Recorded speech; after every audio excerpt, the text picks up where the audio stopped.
e Ele não negocia seus pecados. Estão todos na cruz, pagos e consumados. E Ele jogou tudo que diz respeito ao que é ruim em você, lá no fundo dos mares distantes, pôs uma placa: proibido pescar, não é para ficar resgatando pecados. Esta é a sua graça, o seu amor incondicional que nos salvou. Nada que eu de fato mereça, mas é porque eu não mereço o que Ele fez. Agora, graça, tem gente que pensa que graça é uhul, né? Poxa, graça significa que agora eu posso avacalhar que Deus me ama de qualquer jeito. Esse é um camarada que não entendeu a graça. Porque, olha, graça é o seguinte: você foi perdoado sem negociação. Isso é graça. Você crê nisso? Ou você vai encarnar, reencarnar, até pagar tudo isso aí? Não. A justiça seria essa: vamos reencarnando. Mas é injusto, gente. Não é, a graça não é justa mesmo, é injusta. Um morreu por todos, logo todos morreram. Injusto que aquele que não tinha pecado algum se fizesse pecado por nós e pagasse na carne os pecados da carne que Ele não cometeu, como Cordeiro de Deus, que tira o pecado do mundo. Não, mas e o Velho Testamento? Não, é Bíblia, é Palavra de Deus. Mas antes era diferente. Ele tirava o pecador do mundo. É. Você nunca leu, não? O camarada pecava e o que acontecia com ele? Era tirado do meio do arraial. Não era levado para outro lugar. Não, é apedrejado, morto, escafedeu-se, morreu. Por quê? Para não contaminar os outros. Porque ninguém andava por consciência de amor. Aí agora eu prego assim, ó: gente, Jesus te ama e te perdoou. Ande como um perdoado, um filho amado de Deus. Aí você vai lá e avacalha a sua vida toda? Como assim? Então você não entendeu que você foi perdoado? Porque você foi perdoado de alguma coisa. Então, Paulo era acusado. Quando ele pregava a graça, as pessoas o acusavam de promover o pecado. Preste atenção. Ele dizia assim, ó: onde abundou o pecado, superabundou a graça. Aí chegavam os caras da religião para dizer: será que então temos que pecar mais? Olha que veneno, que safadeza. Temos que pecar mais então, igreja? Digam amém ou não. Os caras vinham de Jerusalém desfalar o que Paulo falava. Temos que pecar mais para que a graça aumente? Porque olhem aqui na lousa essa matemática: quanto mais pecado, mais perdão. Ou seja, vamos pecar mais para que a graça aumente? Vocês não estão vendo que Paulo só está conduzindo vocês para o pecado? Essa era a questão. Tanto que Paulo precisava responder nas graças: continuaremos nós a pecar para que, nas cartas, continuaremos nós a pecar para que a graça aumente? Mas como assim, se a graça veio porque o pecado acabou comigo? E mais, eu não sou pecador porque eu peco. Eu peco porque sou pecador. Ou você não era nascido também quando tinha a propaganda da Tostines? Isso. A da Tostines você nunca vai saber o segredo. Mas a do pecado eu posso lhe dizer agora.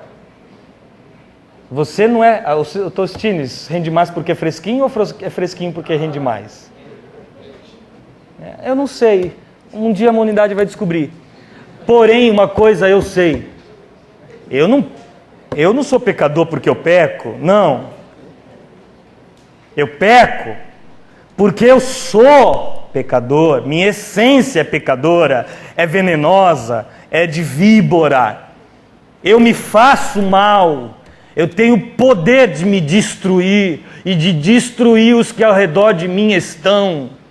Eu posso com a língua, como disse o Glênio, ou posso com as mãos, ou de qualquer outro modo, eliminar, destruir, matar quem ao meu lado existir, viver e conviver. Esse poder de arrebentar a mim mesmo e de me entregar à destruição existe em mim, e pecado é isso que faz mal a mim e mal ao próximo junto a mim. Esse é pecado. Pecado não faz mais mal a Deus se um dia assim já o fez. Peque e o trono de Deus não vai balançar. Ele nem vai se assustar. Ele nem vai ficar escandalizado, chocado. E eu não sei se eu posso falar essas coisas, porque depois vocês vão sair por aí fazendo o que não devem. Não. Deixa eu dizer uma coisa. A mensagem do Evangelho não pode ser pervertida porque o ouvinte não entendeu. Simples desse jeito. Jesus não mudou nada porque eles não creram. Ou no verso 42. Olha só, creram, mas olha como eles creram. Muitos dentre as próprias autoridades creram nele, mas por causa dos fariseus, da religião, da liderança, da pastorada da época, dos sacerdotes, dos homens de Deus, por causa deles, não confessavam que criam, não expunham que criam. Para quê? Para não serem expulsos da sinagoga, para ficar bem na fita, para continuar pertencendo à tribo. E mais, verso 4:3, que é o que a religião gosta: amam mais a glória dos homens do que a glória de Deus. É para isso que existe esse lugar aqui, e existe essa igreja, e existe vocês, e existe a gente. Basicamente para dizer o quê? Espiritualidade é de Deus, religiosidade é do diabo. Eu não posso ser mais claro do que isso. O Alexandre pediu um dia para eu ser claro. Espiritualidade é de Deus, religiosidade, que é o cumprimento de ritos, formatos para alcançar os favores de Deus e sua aceitação. Esta outra coisa nasceu no inferno da mente humana, que não consegue conceber a graça, da qual eu não preciso fazer nada para Deus me amar. Ele me amou porque quis. Posto isso, espiritualidade é de Deus, religiosidade é do diabo. Eu preciso ser mais claro. Se eu tivesse um demônio aqui, eu conversava com ele agora, ele ia falar isso aqui. Igual lá no YouTube, o bispo e o bicho conversando. Tá lá. Lógico que o diabo não ia falar isso, porque ele só fala mentira. A não ser na Universal, que ele vem contar as fofocas lá da outra igreja. Vem e é tão fofoqueiro. Aliás, fofoqueiros demais. Aquele encontro no altar, quem viu isso? Quem viu? Olha, não veja, leia a revista pornográfica, faz não sei, alguma coisa. Não veja aquela porcaria. Eu vou traduzir aqui para vocês. E como é que é lá? Como é lá? Como é que é lá? É lá, ele tá mal, tá mal. Bicho, eles estão quase. Foi encontro de boteco. Eles se dão bem, você entendeu? Tem a pobre da mulher que estava possessa, né? Cabelo dela, porque o cabelo não é do diabo, o cabelo é dela. E põe o cabelo para lá, e põe o cabelo para cá, e põe para lá, e põe para cá. E igual Jesus, tudo igual Jesus. E como é que é lá? E tá mal, tá mal. Aliás, a casa dele tá mal. A casa dele tá mal. Parece roda de o conselho de pastor reunido. A casa tá mal. A mulher dele tá mal. Quer voltar pra cá, a mulher dele. A mulher dele quer voltar pra cá. E os filhos? Os filhos. Eu não posso mexer nas suas filhas. Eu mexo lá nos filhos dele. Ah, você mexe nos filhos. Assim, meu irmão. Mas eu estou pensando que é um demoninho, porque fofoqueirinho assim é um demoninho qualquer. Mas não, ele pede para falar o nome. Adivinha quem era? Sabe aquele que Miguel nem proferiu palavra alguma quando estava disputando o corpo de Moisés? E disse: o Senhor te repreenda, não tenho nada contigo, não quero papo, não converso com você. Sabe esse? Esse aí era o próprio que estava lá fofocando da vida do apóstolo Valdomiro.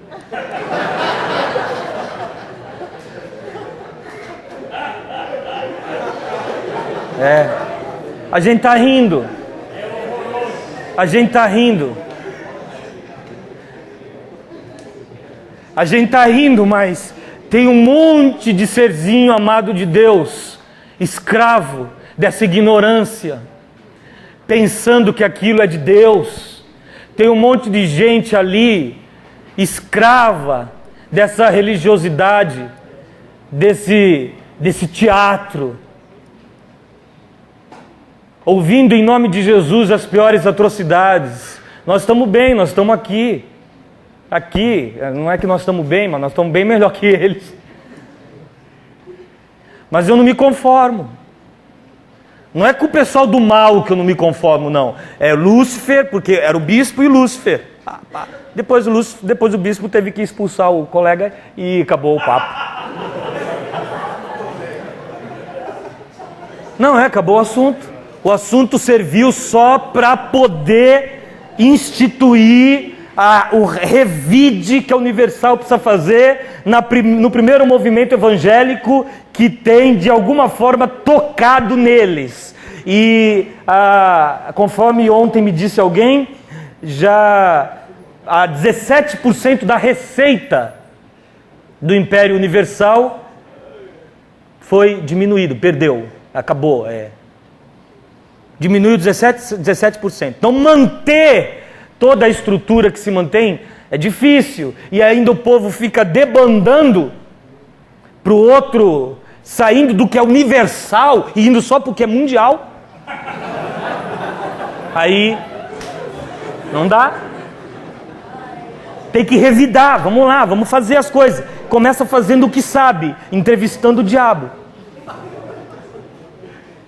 Ele mesmo ensinou o diabo como fazer para a coisa rolar daquele jeito.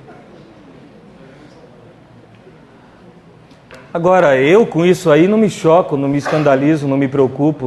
O que eu quero dizer é que coisas piores acontecerão. O pessoal do mal, para mim, gente, eles só fazem o que cabe a eles fazer, eles são do mal. Mal no sentido de enganar o povo. Eles enganam o povo e não sentem vergonha. Eles enganam o povo e sabe o que eles fazem à noite? Eles dormem. Eles dormem. Pior não é isso, pior são os do bem dormirem também. Graças te dou, Senhor, porque eu sou evangélico, mas sou diferente deles. Eu sou batista. Glória a Deus.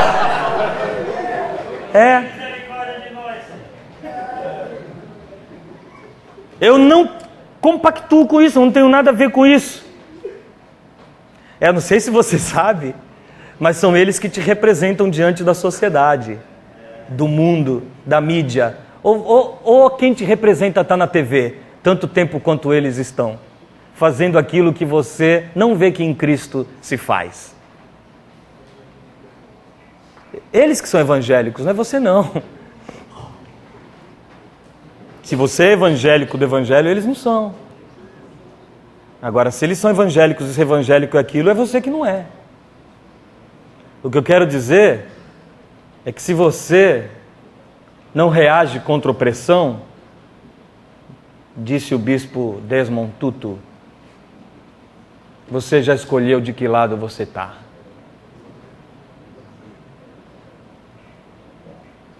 Porque, como disse o pastor Martin Luther King, se você fica em silêncio, não é a opressão dos maus que é ruim, eu não sei direito a frase, mas é o silêncio dos bons que mata.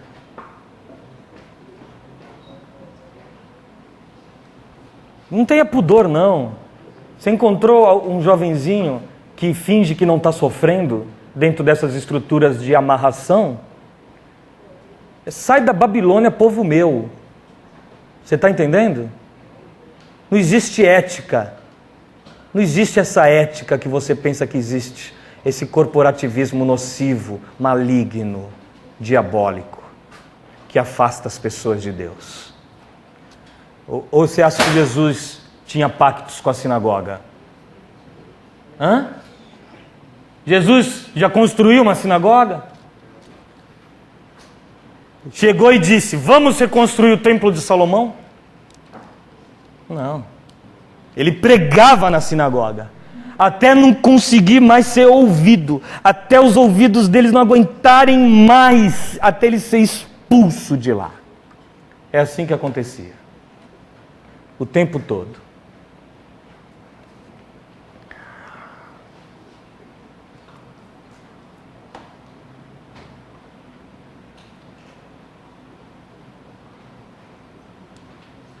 E a religião vive querendo que a gente mude esse discurso aqui, meu irmão. Deixa eu ir terminando, preste atenção.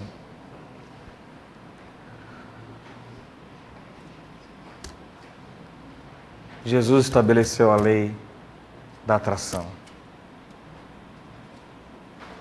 Disse que ia ser do jeito dele.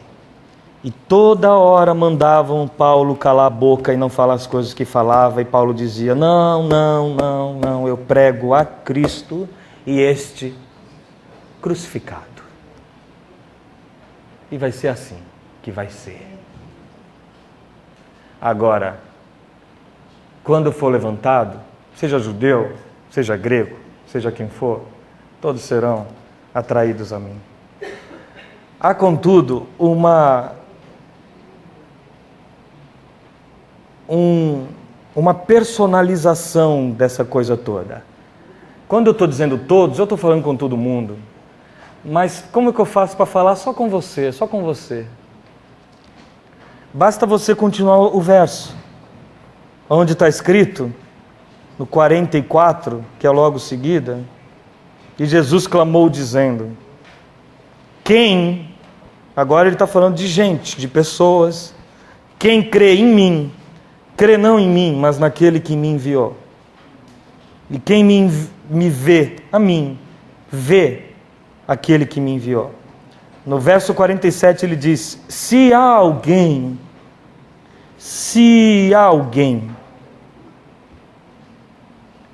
ele está falando de gente, de cada um.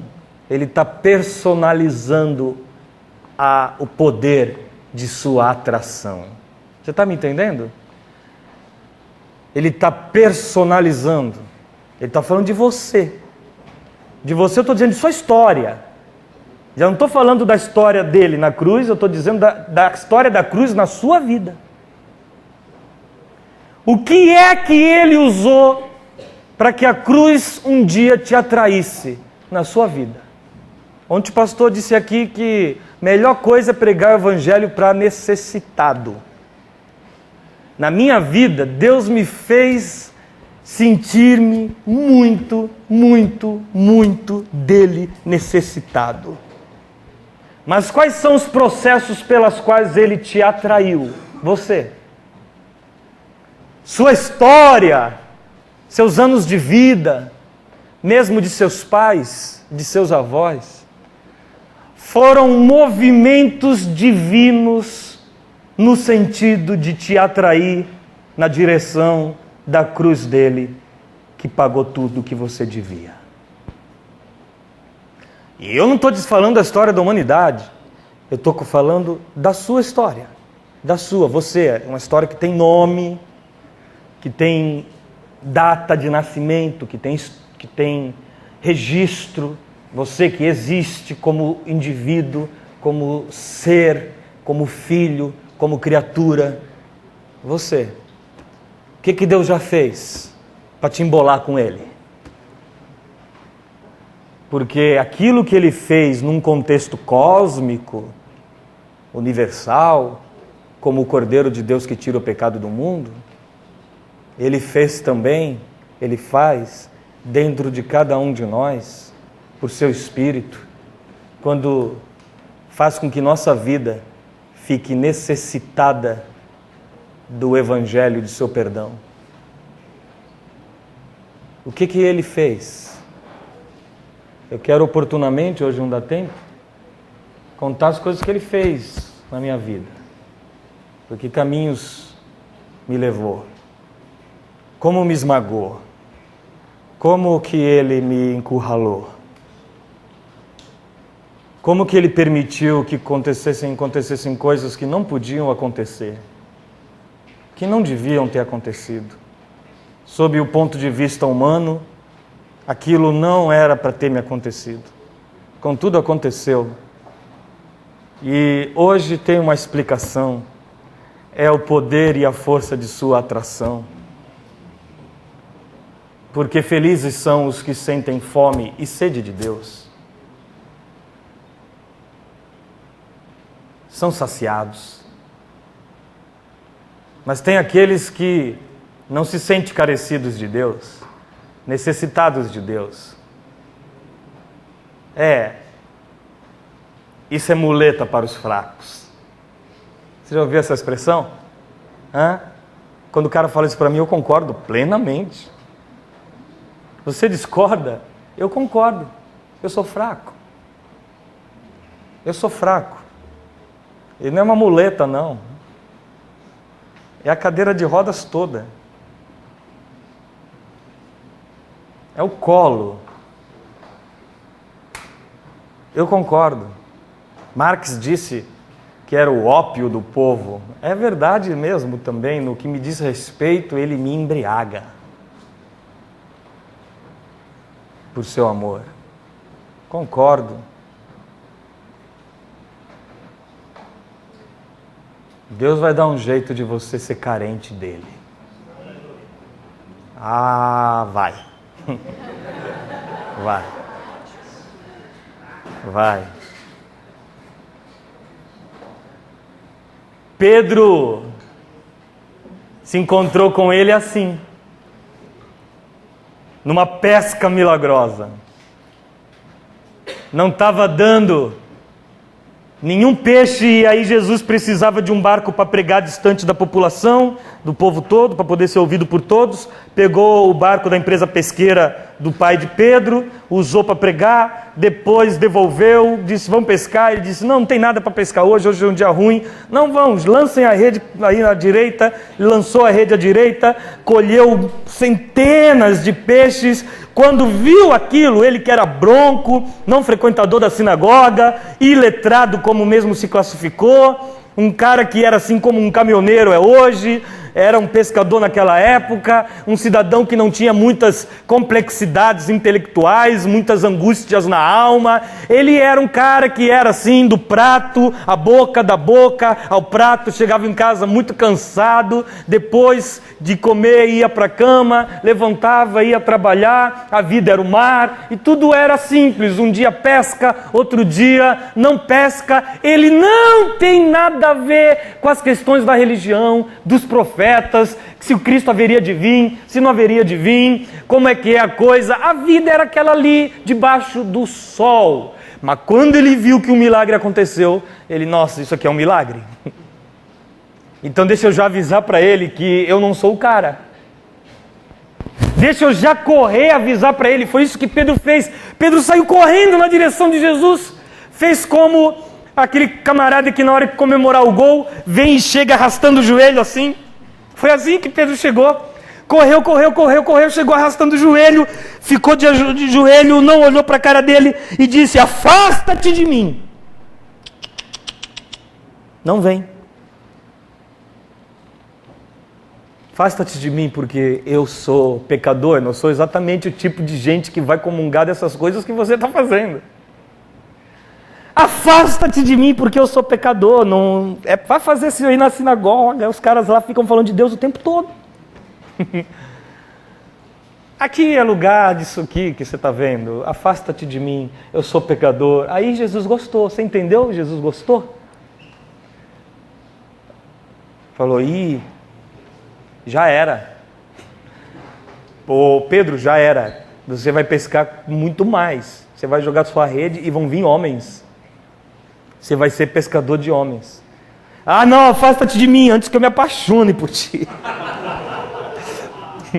Afasta-te de mim antes que eu nunca mais te largue.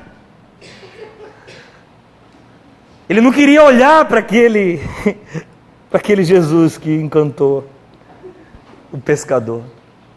Mas depois daquele dia, foi impossível dele fugir. Até quando Jesus falou, agora vai, falou, não, agora eu fico. Porque só tu tem as palavras de vida eterna. E aí Pedro foi se enchendo de Pedro. E foi daquele homem pecador, pessoal, ele foi virando um cara que era o cara. Sabia tudo, era o primeiro a dar as respostas. Foi virando assim... Sabia até o que ia e o que não ia acontecer com Jesus. Aí Pedro disse, Senhor, de maneira nenhuma tu vais morrer. Para com esse papo. Né? E Jesus falou, como ontem o pastor disse, né? Não, Pedro. Arreda, Satanás. Isso é tentação dos infernos. Eu vou sim fazer o que tem que fazer. Então no final ele disse, então eu vou contigo até a morte. E Jesus falou, você não vai, você não pode, você não sabe, você não consegue, você é fraco. Você viu que Jesus sabia quem era Pedro? Só Pedro que não sabia quem ele era. Deixa eu te dizer uma coisa, Jesus sabe quem é você, do que você é feito. Só você que não sabe. Ele precisa te expor a tua contradição. Fale isso para o seu irmão. Ele precisa te expor a tua própria contradição. E é isso que ele vai fazer. Expor você ao teu ser, que não é tão bom quanto você pensa que é. Ele precisa te expor a tua contradição. Aí Pedro diz, não, eu vou até a morte. Não, não vai, você vai me negar. Você vai me negar ali na fogueira, você vai me negar. Mas fica tranquilo, Pedro, eu já intercedi por ti. Eu já orei por ti. E quando tu te converteres, quando você se converter, porque estamos 3 anos juntos, mas ainda você não se converteu. Quando você se converter, fortalece teus irmãos. Tá bom? E aí então Jesus vai para aquele dia, para seu julgamento. Pedro nega Jesus uma vez, nega 2, nega 3, o galo canta, ele olha, Jesus está sendo julgado, Jesus tira o óculos, dá um olhar para ele, um olhar 43, aquele assim meio de lado, já saindo, indo embora, doido por Pedro, mas fez Pedro lembrar quem Pedro é. E ele foi para acabar com a vida, foi se destruir, voltou para o mar. Jesus ressuscita, encontra com Pedro, diz, mandem uns 11 e chamem todos e a Pedro. Faz uma referência especial ao nome de Pedro.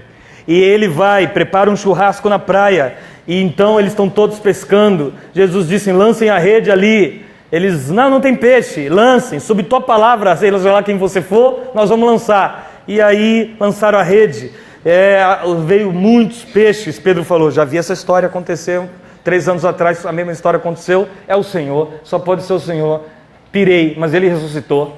Aí ele vai, arrasta, traz sozinho, é tanta culpa que ele traz sozinho os peixes todos. 153, não foi? E ele traz sozinho, e ele conta os 153 peixes, e ele traz sozinho. Vem nadando, os outros vieram no barco, mas ele, carente de Deus, precisando pagar tudo o que tinha feito, vem nadando. Jesus expõe ele à contradição, para depois dizer para ele que nada que ele fez impede a sua aceitação. Diga para o seu irmão, nada que você faz impede sua aceitação. Foi isso exatamente que aconteceu. Pedro sentou, né? Como é que você ia ficar depois de ter negado Jesus 3 vezes e vê-lo pela primeira vez depois do incidente? Como é que você ia fazer? Né? Você ia sentar lá, tô cavando aqui, você ia fazer, não, vou pôr minha cabeça aqui dentro. Jesus, vai servindo aí que eu vou pôr minha cabeça aqui. Não, eu ia ficar quieto, calado. Se ele perguntar alguma coisa eu respondo, se ele não perguntar eu não respondo, mas eu não sei nem o que eu vou responder, porque eu não sei porque eu fiz aquilo. Eu não sei porque eu peco. Essa aqui é a verdade. Eu sou assim, caramba. Então, se ele quiser saber o que aconteceu aquele dia, o que eu faço? Eu não tenho atestado médico de loucura, não tenho. Sou um covarde, eu sou um nada. Pedro, tu me amas. Ai, Senhor, eu te amo. Né? Em português, infelizmente, não está dando para a gente saber. Porque Jesus pergunta, Pedro, tu me ágape? Tu me ama incondicionalmente, assim, tu me ama igual eu te amo, tu me ama para valer, assim, com força, tu me ama de verdade mesmo, tu me ágape para valer, tu me ama o amor de Deus. Aí Pedro, Senhor, tu sabe, alguns dias atrás ele diria, eu te amo melhor que Deus. Se eu te amo, o Senhor não sabe, eu te amo muito mais do que tu me amas. Mas agora não. Agora, exposto a suas contradições, ele responde, Senhor, eu te amo, está escrito na nossa Bíblia.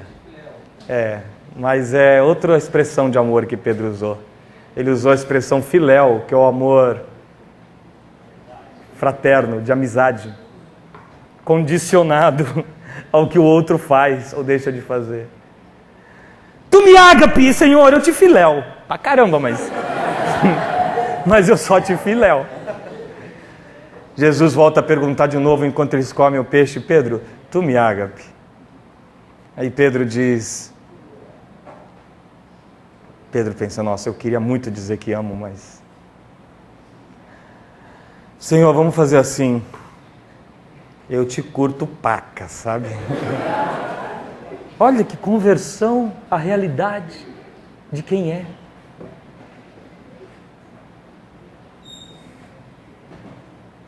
Até finalmente Jesus mudar a pergunta, meu irmão. Pela terceira vez Jesus pergunta, e aí Pedro já fica tristinho, porque Jesus fala, Pedro, tu me filéu, tu me amas até onde tu alcanças me amar? Tu me amas aí um pouquinho, uma resposta ao amor que eu tenho por você, qualquer coisa? Tem aí no teu coração algum amor? Porque se tiver, você não sabe o que eu sou capaz de fazer com um ser humano que é capaz de me amar, ainda que seja tão pouquinho quanto essa curtição que você tem de mim. Tu me filéu? Senhor, tu sabes todas as coisas. Tu já sabia o que eu ia responder, e se eu te respondesse outra coisa, tu já sabia o que era que eu sentia. Eu te filéu. Eu te amo. E aí vem a aceitação. Jesus pega e fala, então tá bom, tá tudo resolvido, eu não tenho assunto nenhum para tratar. Não, mas e a questão da negação? Não tem negação, só tem afirmação. Não, mas e a disciplina? Que não vai ter uma disciplina agora, não vou ter que ser levado lá na frente da igreja, não vou ter que ficar sem ceia, né? Não vou ter que ficar excluído. Não, a disciplina é vir para a igreja, olha como é bom vir para a igreja. Disciplina é ficar vindo para a igreja sem faltar. Né? É delícia vir para a igreja, não pode faltar em nenhum culto. Esse é o castigo. Né? Você imagina se eu digo para o meu filho, tá de castigo agora, só por causa disso nós vamos para a igreja. Mas é assim que a igreja faz. Né? Aí o Pedro diz, tem que resolver esse problema aí antes. E Jesus falou, vamos fazer o seguinte, apacenta meus cordeirinhos, tá bom? Eu tenho uma missão para você. E o resto eu já esqueci. Do que é que você está falando? Eu já apaguei. Eu já apaguei. Vou te falar, meu irmão. A traição de Judas só não foi apagada porque ele resolveu se apagar antes. Do contrário, tem acordo, tem negócio para ser feito. Sempre tem, sempre tem, sempre tem. Primeiro a contradição, depois a aceitação e então a missão. É sobre isso que eu quero continuar na segunda-feira. A missão. Com Paulo foi igual. Primeiro ele revelou a contradição de Paulo. Paulo era o cara. Não traçava ninguém de verdade. Traçar, essa expressão linda, vocês conhecem aqui? Não pegava ninguém. Essa é pior, né? Ele não mantinha relação sexual com quem quer que seja, tá? Mas ele cobiçava um monte de gente. Contradição. Só que quando ele caiu do cavalo, não tinha nada para resolver. Ele perseguia Jesus, mas só havia aceitação. Olha só, Paulo, por que me persegues, Saulo? Quem és tu para que dizes que eu te persigo? Eu sou Jesus, a quem tu persegues. Ih, caramba, ferrou? Não, já aceitei você. Agora tem a missão. Entra na cidade, que te dirão o que tu deves fazer. Porque em relação a tudo que você já fez, eu não tenho mais nenhum interesse. Eu já resolvi lá na cruz. Qual é a de Deus com você nesse sentido? É sobre isso que eu queria que você continuasse orando esses dias. Pedindo a Deus que revelasse a você quais são os caminhos de amor dele na sua vida. Para que até o último dia aqui, você comece a comemorar, ter agradecido. Você comece a agradecer por ter acontecido aquilo que hoje só te faz chorar. Esta é meu desejo profético, que ao final desse período aqui, atraído a Ele, levantado na sua vida, você comece a agradecer por aquilo que até o dia de então só te faz chorar. Em nome de Jesus. A mensagem que você acabou de assistir faz parte do Ministério de Comunicação Palavra da Cruz.